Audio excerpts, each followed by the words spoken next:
नमः शिवाय। त्र्यंबकम यजामहे सुगंधानि पुष्टिवर्धनम उर्वारुकमिव बंधनात् मृत्योर्मुक्षीय मामृतात्।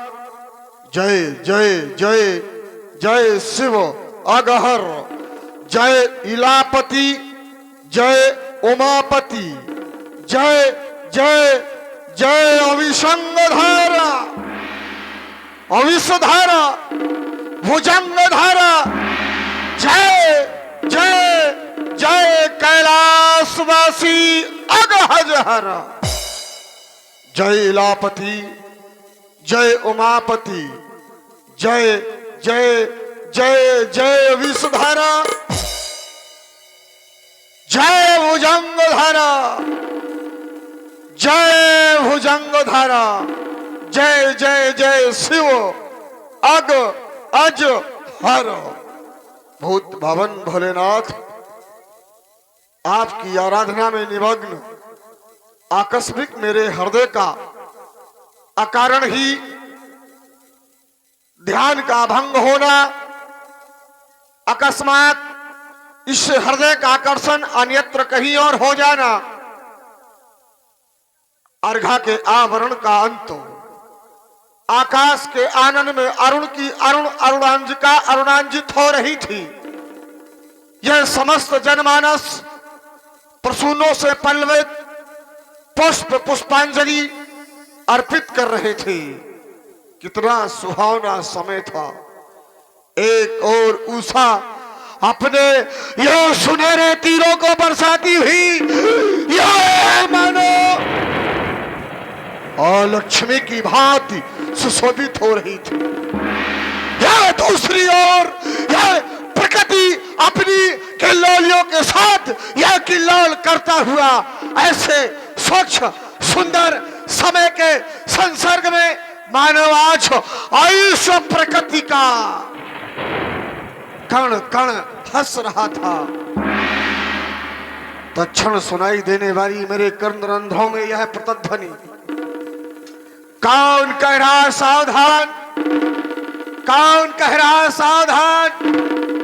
ये सावधान करने वाला कौन? मेरे कर्णरंध्रों में बार बार सावधान की है प्रतिध्वनि। ये मुझे कौन बार बार सावधान कर रहा है? कौन सावधान करने वाला सावधान? मेरे मन मानस की बगिया में ये खिले हुए आराधना के पुष्प इस बारिश के हृदय के उपवन को सुगंधित कर रहे थे। आकस्मिक किसी ने आकर के इस बाग में आग लगाई। किसने आग लगाई? किसने आग लगाई? ये धाए धाए चलता है उपवन, ये कलियां फिकल, ये सुमन है उन्मन। क्यों इस मधुर मंडली में छाया क्रंदन, क्यों घोर हताशा छाई? या किसने आग लगाई? ये मानव मानव को खाता है, ये जग भी जलता जाता है, फिर मानवता शर्माई। ये किसने आग लगाई? ये दिग दिगंत क्यों फड़क उठे? क्या क्या क्या आदित्यों में संग्राम हुआ, या फिर उन षड्यंत्री आदित्यों ने कोई नया षड्यंत्र रच दिया? अज्ञात कराओ भोले महेश, इस वसुंधरा में किस प्रबल वीर ने जन्म लिया? ओम नमः शिवाय। ज्ञात हो गया मिथिलांतर्गत महाराज सिरध्वज के द्वारा किया जाने वाला सीता का स्वयंवर। सीता सीता शब्द जैसे ही मुख में आता है तो हृदय में श्रद्धा भाव जागृत हो जाता है। सीता कौन? सीता मोक्ष लक्ष्मी सीता, वैभव लक्ष्मी सीता और विजय लक्ष्मी सीता।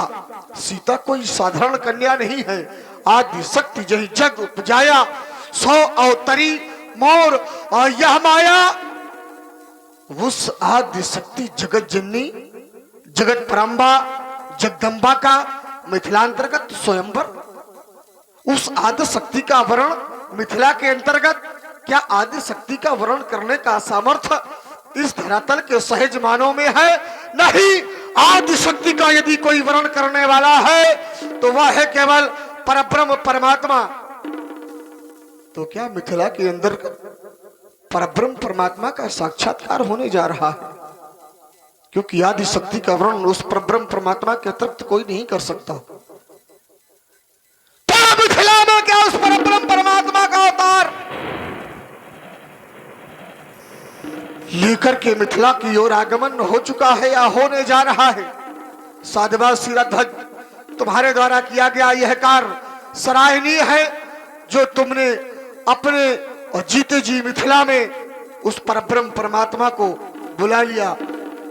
परंतु मैं ये क्या देख रहा हूं, ये सजे हुए विमान किधर जा रहे हैं? ये राक्षसों का समूह।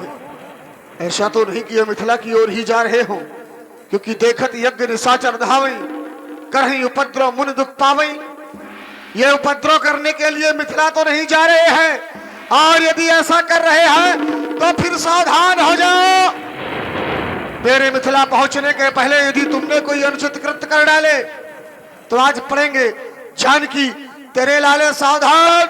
मैं भी मिथिला आ रहा हूं। एक बार सभी लोग जोर से जय घोष करें, बोले शंकर भगवान की जय।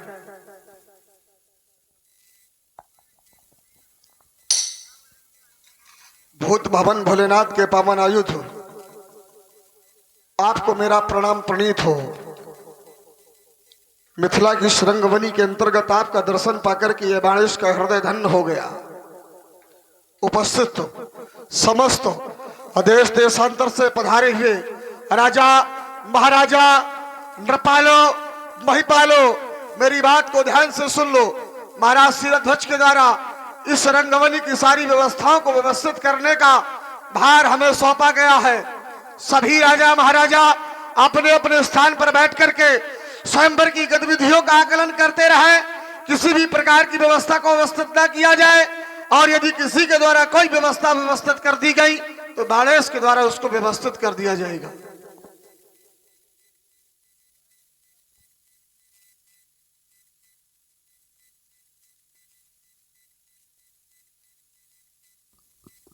बहुत अच्छा। निर्माण कया जनक के द्वारा इस निर्माण को देखकर लंका की छटा फीकी लग रही है। ओह, इधर देख रहा हूं बल वेदिका पर भूतनाथ के पान पिनाक स्थापित है। हे भूतनाथ के पान पिनाक, दशग्रीव आपको प्रणाम कर रहा है। लेकिन मैं सोचने क्या लगा, आज जो महाराज जनक के द्वारा प्रण किया गया है, हठ पूर्वक प्रण किया गया है, सोई पुरारी को दंड कठोरा और राज समाज आज ही तोड़ा। इसे जो भी तोड़ देगा उसके साथ हठ पूर्वक सीता का विवाह किया जाएगा। लेकिन हठ में यह निश्चित है कि राजा अंत में दुख प्राप्त करेगा। लेकिन भूतनाथ के पान पिनाक ऐसा होने नहीं दूंगा। अपने रहते हुए तुम्हारा खंडन नहीं, क्योंकि आ चुका लंकधीश मिथिला के मध्यात धनग्रीस का न खंड हो पाएगा।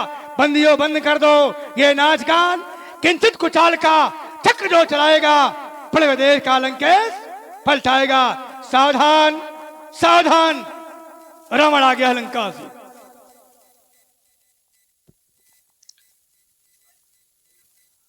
इस व्यवस्थित सभा को व्यवस्थित करने का प्रयास किया गया। कहीं ऐसा तो नहीं हो गया कि जिस बात का हमें भय था उसका आगमन इस रंगवनी के अंतर्गत हो गया हो। चल करके मिलना होगा।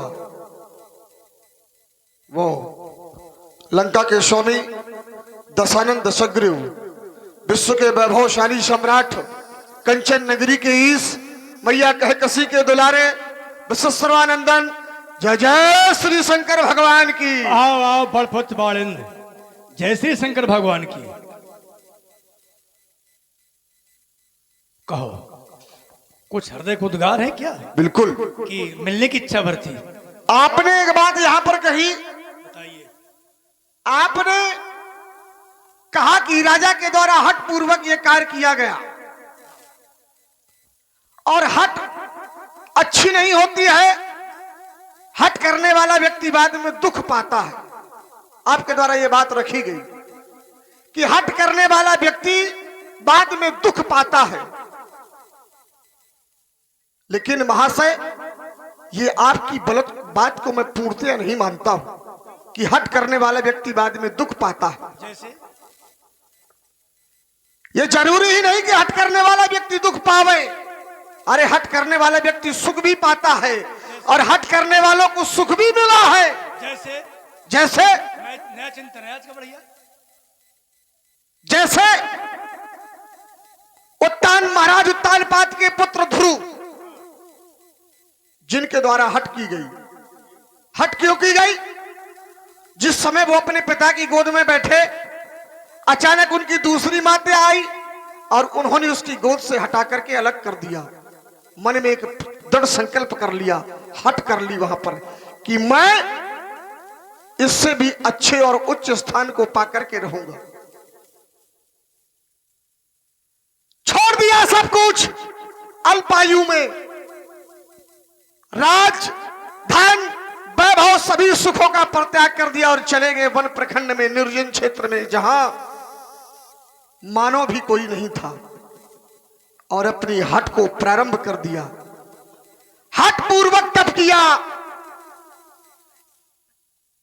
देवता आए, इंद्रदेव आए, नाना प्रकार की आपदाएं आई, परंतु हट नहीं छोड़ी। और अंत में क्या हुआ? परब्रह्म का साक्षात्कार हुआ। तो हट करने वाला निश्चित नहीं है कि दुख ही पावे। हो गई हट ध्रुव ने की, क्या उसको दुख मिला? उसका साक्षात्कार परमात्मा से हुआ। तो हट करने का मतलब ये नहीं कि कष्ट मिला। श्रीमान जी, साधुआ, तुम्हारे द्वारा कहा, हमने जो कहा कि हट करने पर अंत में पश्चाताप या दुख मिलता है। जो हट की जाए किसी कार्य पर, उसको कर हट पूर्वक कार्य करने पर अंत में दुख मिलता है। हमारा बिंदु ये था, हट करने पर। उत्तर मिला कि हट करने पर दुख नहीं मिलता। ध्रुव ने हट की और परमात्मा की प्राप्ति की। ठीक, मानते हैं तुम्हारी बात को कि ध्रुव ने हट की और परमात्मा की प्राप्ति उसे हुई हट पूर्वक। लेकिन ध्रुव को किसी ने आदेश दिया था। जिस समय उसकी माता ने, सौतेली माता ने गोद से नीचे उतारने के लिए कह दिया और वो रोतो अपनी माँ के पास पहुंचा, तो माता ने आदेश दिया कि तुम अगर बैठना ही चाहते हो तो परमात्मा की गोद में बैठो, जगत पिता की गोद में बैठो। तो वहां तो आदेश था माता का। माता के आदेशानुसार ध्रुव ने हट पूर्वक जब किया तब किया, परमात्मा की प्राप्ति हुई। मानते हैं कि मिला? हट में परमात्मा मिला। आदेश माता का था, लेकिन यहां किसी का आदेश नहीं है कि तुम ऐसा करो और हट करे। जनक हट किए। अब रही बात, हट में दुख भी मिला है। बता दे किसे? हट करने पर दुख भी मिला है, ऐसा नहीं है। ऋषि गालो और राजा नहुस, इन दोनों को दुख मिला है। ऋषि गालो एक प्रकार से भगवान शिव के पुत्र भी हैं और शिष्य भी हैं। ठीक, लेकिन इसने कहा कि मैं तुम्हें दान देना चाहता हूं, गुरु दक्षिणा। ऋषि गालों ने कहा, तो शंकर भगवान मना किया कि नहीं। वो शंकर, क्षमा करें, शंकर नहीं, विश्वामित्र के पुत्र भी हैं और शिष्य भी हैं। तो उन्होंने कहा नहीं, मैं तुमसे गुरुदक्षिणा कुछ नहीं चाहता। लेकिन नहीं मानी, हट किया, तो अंत में कष्ट मिला। गालो ऋषि को भी और राजा नहुस को भी कष्ट मिला हट करने पर। और ध्यान दे भाई, आप हैं लौकेश ददरी, उनकी तरफ से ये दोनों विद्वानों कलाकारों की 10 रुपये भेंट करते हैं। बहुत बहुत धन्यवाद। फिर हट भी की गई, तो हट पर कुछ ना कुछ विचार करना चाहिए। जैसे पार्वती ने हट की थी, ये अपने किया गया है कि बरों सोई पुराण को दंड कठोरा और राज समाज आज ही तोड़ा। इसे जो भी तोड़ देगा उसके साथ विवाह किया जाएगा। और अगर ना ऐसा हुआ तो फिर एक देवी ने हट की थी, बरो शंभु न तो रहा कुमारी। वहां थी बात भाई, हट तो भी थी कि बरो शंभु, या तो शंभु के साथ विवाह होगा और न तो रहा कुमारी। हट पूरी हुई है, हट पूरी हुई, पर यहाँ ऐसा कुछ नहीं कि अगर धनुष ना टूटा तो फिर क्या किया जाएगा श्रीमान जी? क्या है कुछ इसमें? बात आपकी ये थी कि यहाँ राजा ने हट पूर्वक प्रण किया। साउंड सर्विस भी आज हट की है कि हम सीटी मार करके ही हटे रहेंगे। में तो होगा आज, हटे हट। यहाँ पर आपकी बात ये थी कि यहाँ पर राजा शीरध्वज ने हट पूर्वक प्रण किया है। वही हट की बात पर मैंने आपके सामने विचार रखा कि हट ध्रुव ने की, आपने भी बताया कि, और गालब के द्वारा हट की गई। अब आइए हट की ही चर्चा होती है तो हट की चर्चा पर आ जाइए। आपके कहने का तात्पर्य है कि हट करने से व्यक्ति को हानि होती है, हट करने से व्यक्ति को कष्ट मिलता है, और मैं कहता हूं कि हट करने से व्यक्ति को कष्ट नहीं मिलता है। जैसे ध्रुव ने किया, परमात्मा की प्राप्ति हुई। आपने पार्वती की बात की, चलिए पार्वती के प्रसंग से ही मैं आपको एक नारी से और जोड़ता हूं। सती आपने सुना होगा, सत्यवान और सावित्री को। जिस समय सत्यवान के प्राण यमराज ले जाने लगे तो सावित्री ने रोका। सत्यवान ने कहा, देवी तुम परेशान ना हो, इसका समय सुनिश्चित है। तो सावित्री ने कहा कि तुम यदि मेरे पति के प्राण ले जा रहे हो तो फिर मैं इस संसार में किसके सहारे जीऊंगी, मुझको भी साथ में ले चलो। तो यमराज ने कहा, अभी तुम्हारा समय नहीं है, और सशरीर यमलोक तुम जा नहीं सकती। तो उसने हट कर ली कि अगर तुम मुझे मेरे पति के साथ नहीं ले जा सकते हो तो मैं अपने पति के प्राण तुमको नहीं ले जाने दूंगी। हट ही तो की थी सावित्री ने, कहना तो नहीं माना उसने यमराज का। वो हट करके अपनी हट पर अड़ गई, अडिग हो गई कि मैं अपने पति के प्राण नहीं ले जाने दूंगी। अंत में झुकना पड़ा कि नहीं झुकना पड़ा यमराज को? माननी पड़ी सावित्री की बात की नहीं माननी पड़ी, और उसके पति के प्राण उसको वापस मिल गए कि नहीं मिल गए? तो क्या हट करने से हानि हुई? हट करने से कष्ट हुआ? नहीं हुआ ना। हट करने से सुख प्राप्त हुआ, हट करने से पति के प्राण बचे। तो ये आवश्यक ही नहीं कि हट करने से हानि हो। देखिए श्रीमान जी, तुमने कहा सावित्री ने हट की, सती नारी है, उसने अपने पति के प्राण रोके। तुम्हारे कहने पर हट से हानि नहीं है, हम कहते कि हट करने से हानि है। जैसे विंध्याचल पर्वत छोटा था, तपस्या करने पर इतना बड़ा हो गया कि एक तरफ प्रकाश ही जाना बंद हो गया। इतना बड़ा हो गया तपस्या के बल पर कि जिस ओर एक तरफ प्रकाश नहीं जा रहा था, भाई सूर्य निकले इधर प्रकाश न हो, अंधेला हो गया। प्रयास किया गया कि कारण क्या है। जब देखा गया, चिंतन ढूंढा गया, तो निकले उसमें विंध्याचल पर्वत। तो सबने कहा कि भैया झुक जाइए। कहा नहीं, मैं झुकूंगा नहीं, मैंने तपस्या की है, तपोबल से अपना तन बढ़ाया है। हटकी सभी देवता सब लोग हार गए कहकर, लेकिन नहीं माने, हट में लगे रहे। उनके गुरुदेव आए, बोले ऐसा करो, कुछ क्षण के लिए झुक जाइए, कुछ क्षण के लिए झुक जाइए, फिर हम लौट के आते हैं तो पूर्ण हो जाना। बात तो मान ली, हटी था और झुक गया। लौट कर गुरु आए नहीं, वो झुके खड़े हैं। विंध्याचल झुके खड़े हैं, तो गुरु मिला कि ना मेरा दुख हट करने पर? क्यों आज भी खड़े हैं? देखिए, ये आपका अपना विचार है कि हट करने पर दुख मिला, लेकिन जो मेरा सैद्धांतिक विषय कि हट करने पर दुख नहीं मिलता। आपने बड़ी सुंदर परखी लगाई यहां पर। आपने कहा कि विंध्याचल पर्वत बढ़ते बढ़ते इतने बढ़ गए कि सूर्य का प्रकाश अवरुद्ध हो गया।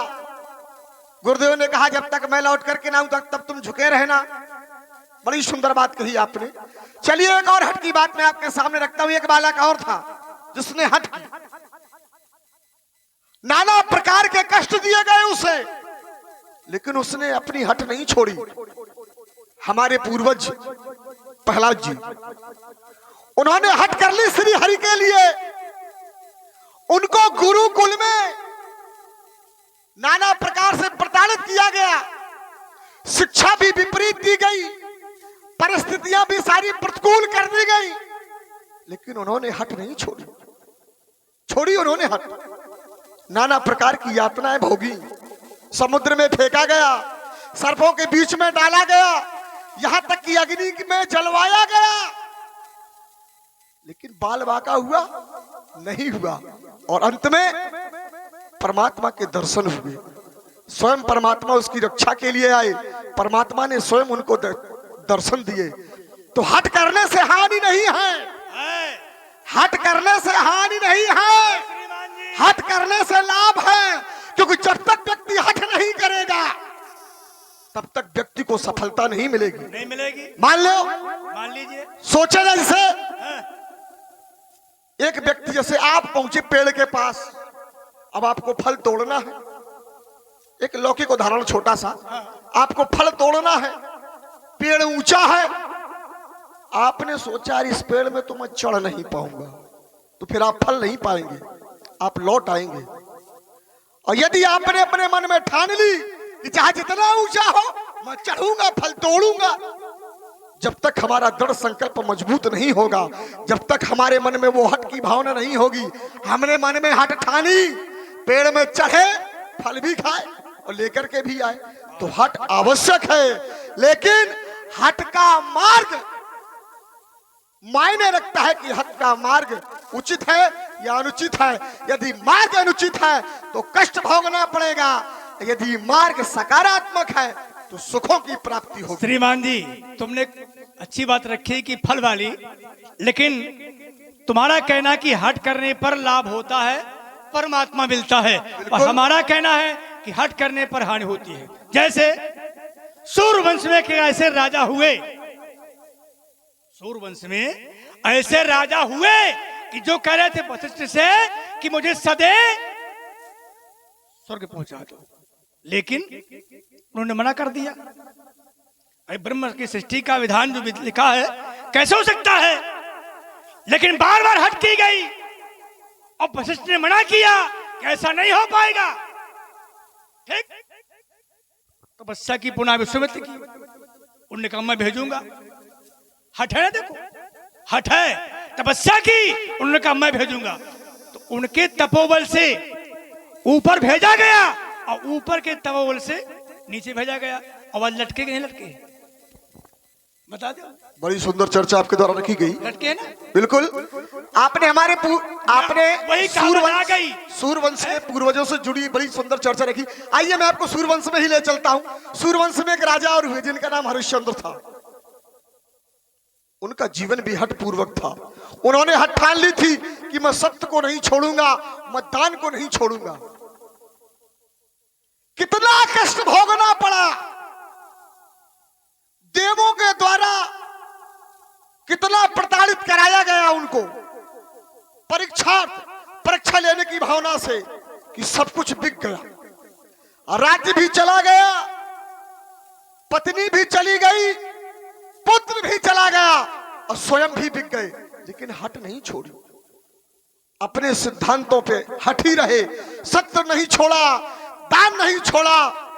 अंत में क्या हुआ, परमात्मा ने स्वयं दर्शन देकर के उनका सब कुछ वापस किया और उनके मार्ग को, उनके यश को प्रशस्त किया और सूर्यवंश के इस वंश को भी और उज्जवल किया। तो क्या हट करने से हानि हुई? देखिए श्रीमान जी, यद्यपि हरिश्चंद्र की हट नहीं है, लो, इसलिए कि हरिश्चंद्र दानी थे और दान के बंधन पर वो मजबूर थे। नहीं, ठीक है, चलिए मान लीजिए आपने, और हम मानते ठीक है हट भी सही, एक मिनट, तो हट के कारण ही उनको कितना कष्ट मिला। हट के मान लो पहले तो हट नहीं उनकी, क्योंकि वो दानी थे और दान देने के लिए वो तत्पर थे, छल किया गया इंद्र के द्वारा।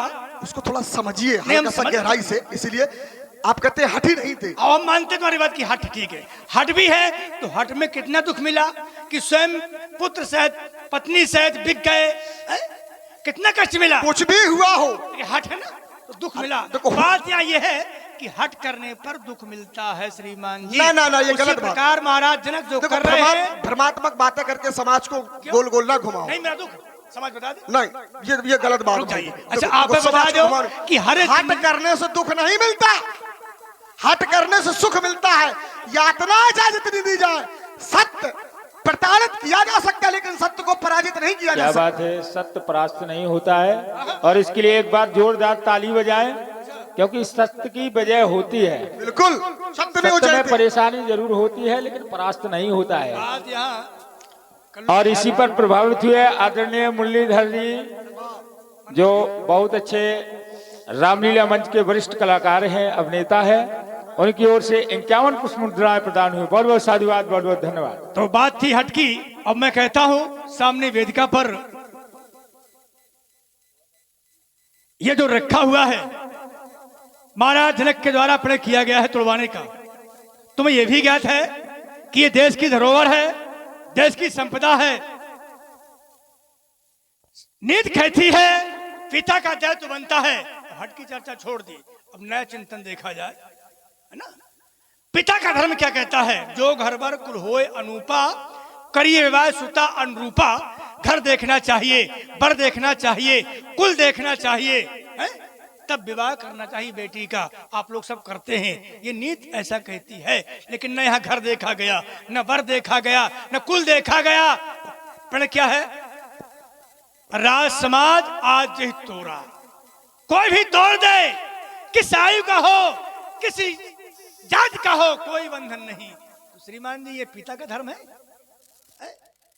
ये अपनी सोच पर निर्भर करता है कि व्यक्ति कितना सोच पाता है, कहां तक सोच पाता है। भाई जो बात आपने रखी, जय घर भर कुल होए अनुपा, करिए विदाय सुता अनुरूपा, जो भी आपने अपनी बात रखी, प्रसंग यहाँ के लिए नहीं है, वो प्रसंग दूसरी जगह का था। वो कहा गया, वो दूसरे के लिए कहा गया, वो मैया पार्वती के लिए कहा गया। देखिए, उस बात को हम यहाँ पर लागू करें, सिद्धांत है। सुनिए पहले, सुता अनुरूपा यहाँ पर वो बात लागू नहीं होगी, क्योंकि महाराज जनक के द्वारा जो मार्ग प्रशस्त किया जा रहा है, जनक क्या कोई मूर्ख व्यक्ति तो है नहीं। जहां की समाज पुर नर नार सुभग सुच संता, धर्मशील ज्ञानी गुणवंता, जहां की समाज ऐसी हो, ज्ञानी हो, गुणवंता जहां की समाज हो, वहां का राजा कैसा होगा? राजा तो और श्रेष्ठ होगा। भाई राजा उसी को बनाया जाएगा जो प्रजा में सर्वश्रेष्ठ होगा।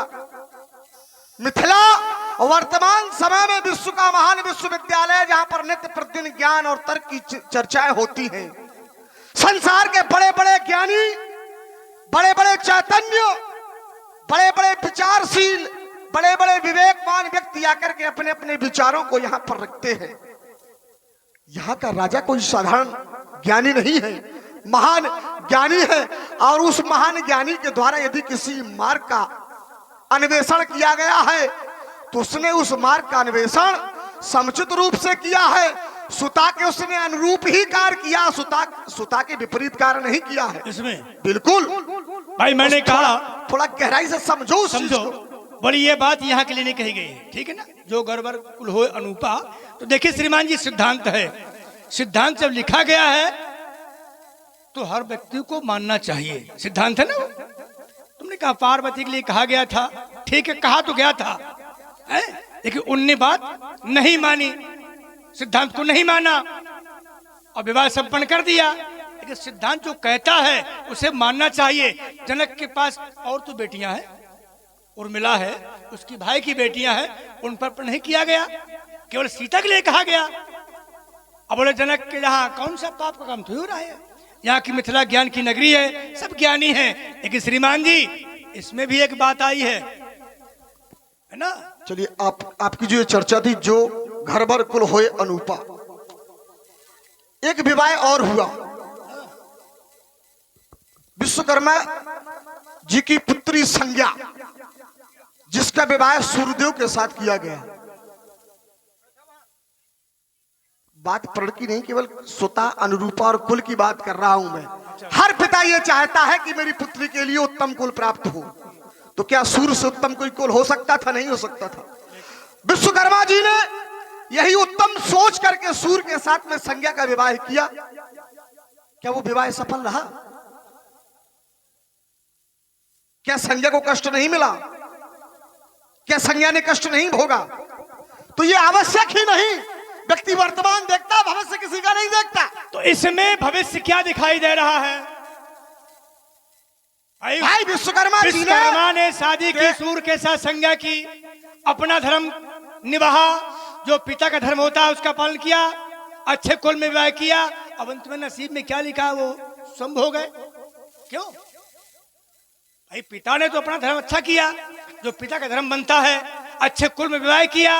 अब नसीब में क्या लिखा है, वो तो जिसके लिखा वही भोगेगा। तो श्रीमान जी, तो देखो, जो नसीब में लिखा होगा वही मिलेगा, क्योंकि समय से पहले और भाग्य से ज्यादा ना किसी को मिला है ना मिलेगा। और जो यहाँ होना होगा वो होगा। ना हम हाथ लगा लेंगे, ना तुम हाथ तो लगा लोगे, ना ये हाथ लगा लेंगे। इसीलिए एक काम करो, ये टूटेगा नहीं। ये टूटेगा ना, ये मैं कह रहा हूं कि टूटेगा नहीं। टूटेगा नहीं, टूटेगा। तो आवे तोड़ने वाला फिर। तो तुम परेशान ना हो, तुम बैठो, देखो अभी टूटता है थोड़ी देर। तुम्हें यही तो ज्ञात नहीं बड़ेस कि रावण किसी का इंतजार नहीं करता, किसी प्रतीक्षा नहीं करता। अब नहीं धनोत खंडन होगा, अब नहीं धनोत खंडन होगा। ये सुधनुआ खंडन करने वाले का ये सुसु को अर्पण होगा। अब नहीं धनोत खंडन होगा। ये चमचम चमकेगी चपल धार, बालों का पोषण होगा।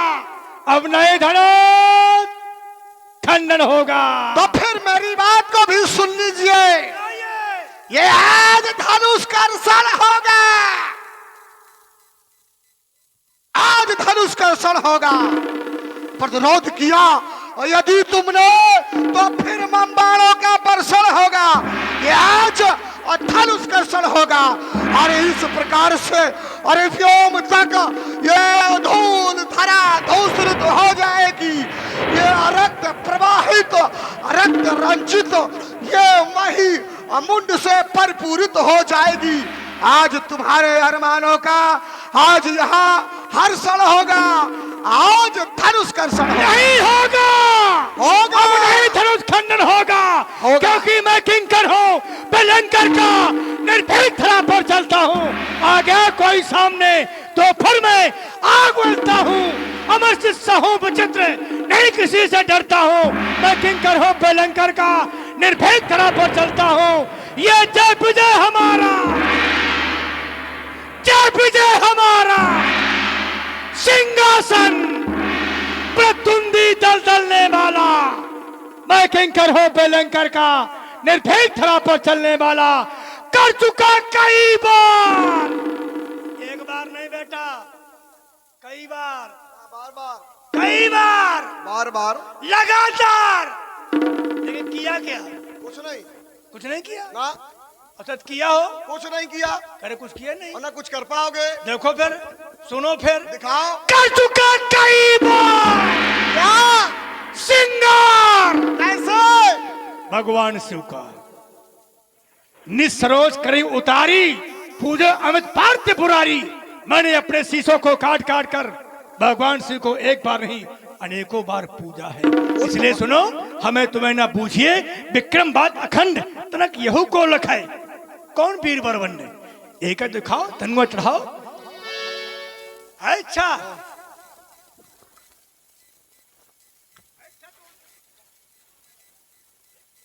मैं आपसे निवेदन करता हूं, लंका के स्वामी दशानंद सुग्रीव जी, यदि हम तुम इस प्रकार से लड़ेंगे या झगड़ेंगे तो फिर इस सुंदर सदन का क्या होगा?